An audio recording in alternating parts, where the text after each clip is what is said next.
Cette table ronde des gouverneurs des banques centrales, représentants d'institutions financières experts de la finance inclusive, est la première réunion de la nouvelle initiative africaine sur la politique d'inclusion financière qui succède à celle de l'AMPI sur la téléphonie mobile.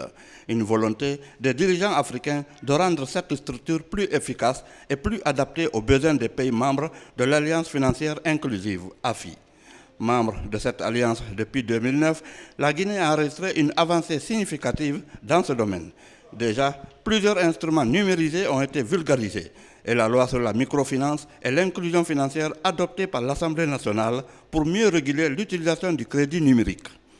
Dans son discours d'ouverture, le gouverneur de la Banque centrale a remercié ses pairs pour le choix de son pays avant de donner de larges informations sur les réformes menées par son institution ces 5 dernières années. Cette 6e table ronde se tient au moment où la succession de l'AMPI s'est mise en place avec l'extension de la portée de l'initiative régionale au-delà de l'initiative de la politique de téléphonie mobile.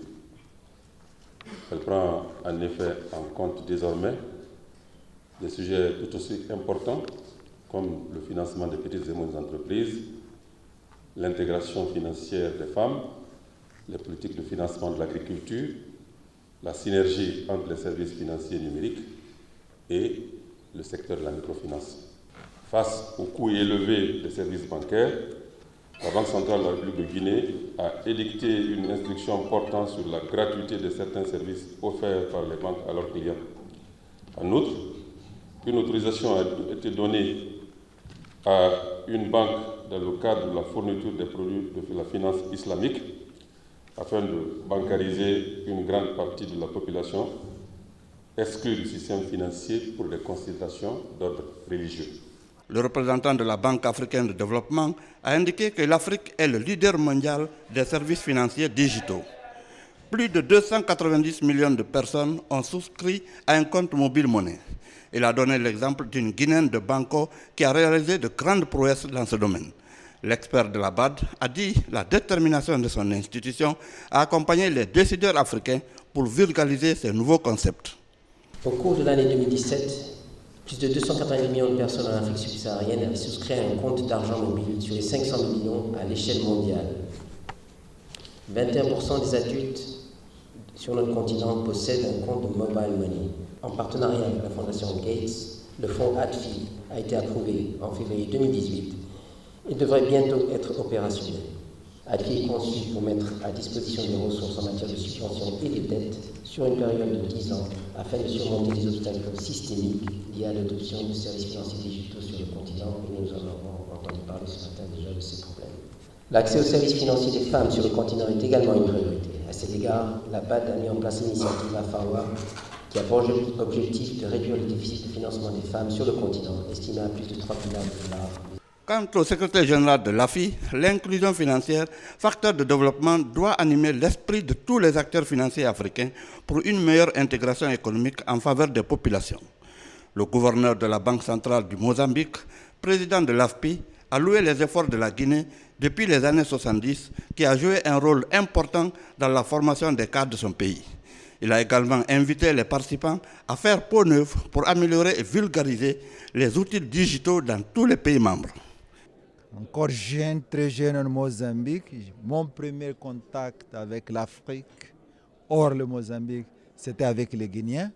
Quand ils sont venus en 1975 pour nous aider comme profs et dans le domaine de la santé, comme infirmières et comme des docteurs. Ils étaient là à l'époque que les Portugais sont partis. On avait un vide dans tous les domaines.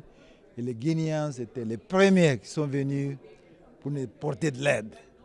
Et moi aussi, j'étais l'un des étudiants qui a bénéficié de cette aide. Il y a un travail technique qui a été fait jusqu'à présent, qui a été proposé à nous. Ce débat va nous permettre à nous de mettre notre contribution au travail technique en cours. Au nom du président de la République, le professeur Alpha Condé, le Premier ministre, chef du gouvernement, a remercié les décideurs de l'AFPI de la tenue de cette table ronde en Guinée. Mohamed Youla a indiqué que son gouvernement mettra tout en œuvre pour faciliter l'inclusion financière en raison des avantages considérables qu'elle requiert dans la lutte contre la pauvreté dans nos États. La FI avait raison de faire de l'inclusion financière sa priorité. Il est aujourd'hui unanimement admis qu'une croissance économique inclusive et durable commence par l'inclusion financière. C'est dans cette dynamique que la République de Guinée travaille à l'élaboration de sa stratégie nationale de finances inclusives.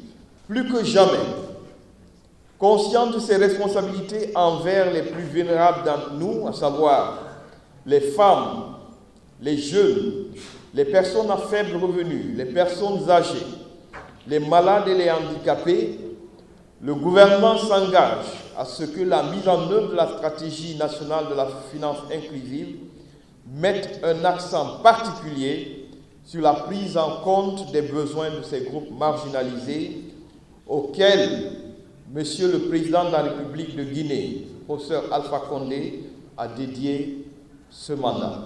Nous sommes donc déterminés, en tant que nation, à faire ce voyage avec tout le monde vers un bonheur inclusif et partagé. Les travaux se poursuivront demain sur les différents thèmes à développer, sur les barrières liées aux envois de fonds transfrontaliers, les problèmes de réglementation, les coûts liés à toutes ces données et l'élection du président de l'AFPI.